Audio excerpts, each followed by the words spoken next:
Oke, baik. Assalamualaikum warahmatullahi wabarakatuh. Perkenalkan, nama saya Yoga Jidan Asraf dengan NIM 174 di Prodi Ilmu Hukum Fakultas Syariah Hukum, tentunya di Universitas Islam Negeri Sunan Kalijaga. Dan dalam kesempatan ini saya akan sedikit menjelaskan mengenai legal kontrak dan bagaimana jika kita menjadi penasihat hukum, menjadi konsultan hukum, menjadi analis kontrak, SPK, surat perjanjian kerja, PKS, perjanjian kerjasama, lalu ada MOU, lalu sebagai pengelola dokumen legal, lalu ada mitigasi resiko aspek hukum.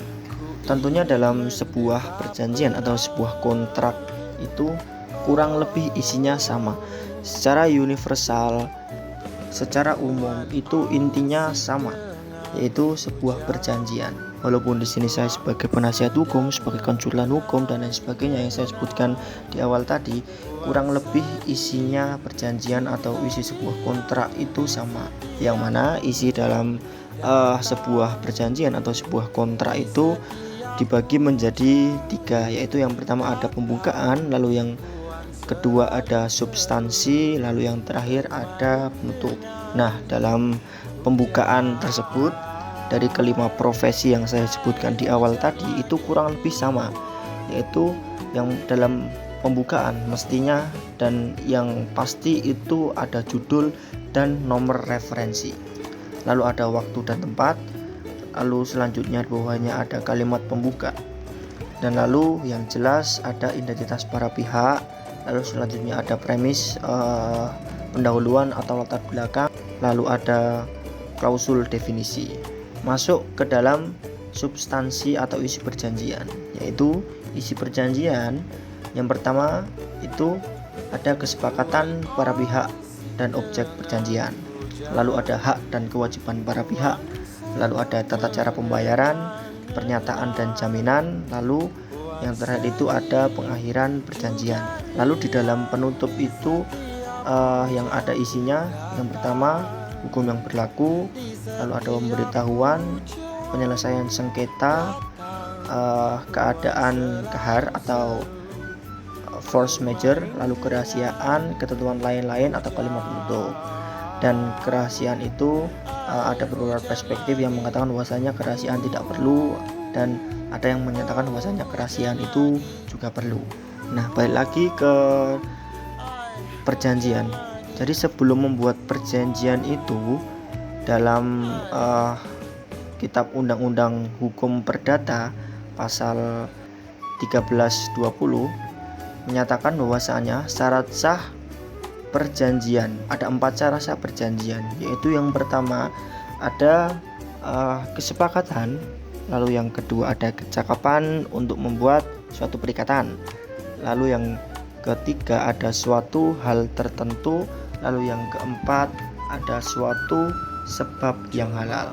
Nah, itu mungkin yang sangat umum buat kita semua, yang sangat universal buat kita semua, bahwasanya dalam BW atau Kitab Undang-Undang Hukum Perdata pasal 1320 menyatakan bahwasanya 4 syarat sah tersebut tadi.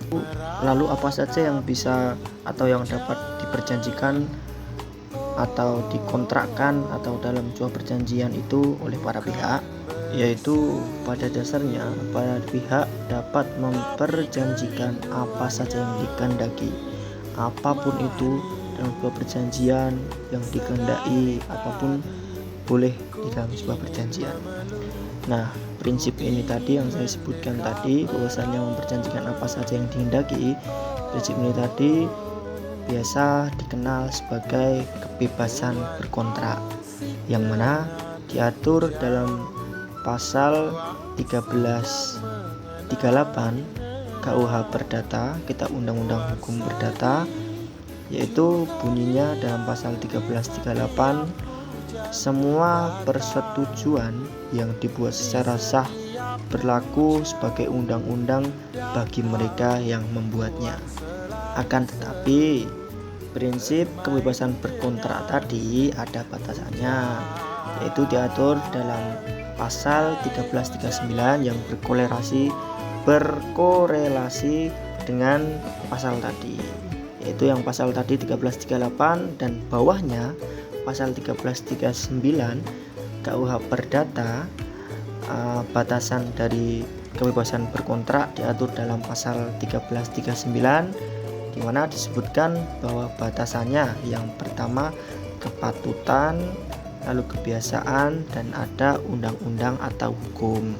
Lalu sebelum membuat perjanjian, apa saja sih hal-hal yang perlu disiapkan untuk menyusun suatu kontrak? Yang pertama yaitu yang pasti mengumpulkan fakta-fakta transaksi. Lalu yang kedua ada melakukan inventarisasi atau legal issue.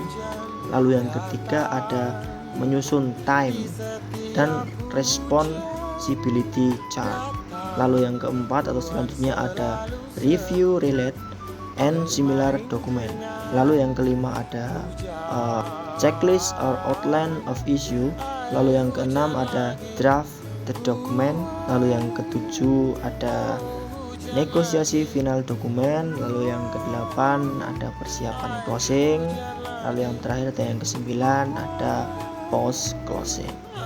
Ya, mungkin itu saja yang bisa saya sampaikan dalam kesempatan ini, bahwasanya yang saya lontarkan atau saya omongkan atau obrolkan, diskusikan dalam kesempatan ini yaitu pendapatan atau sumbernya dari saya mengikuti pelatihan legal drafting kemarin. Ya, cukup sekian, kurang dan lebihnya mohon maaf. Akhirul kalam, syukron hadza minni wa syukron hadza minna, billahi taufiq wal hidayah. Assalamualaikum warahmatullahi wabarakatuh. Puan asik dengan hujan, Puan sedang mengenang-enang, Puan sedih juga riang di setiap hujan datang, di setiap hujan datang. Puan selalu seru bermain dengan hujan.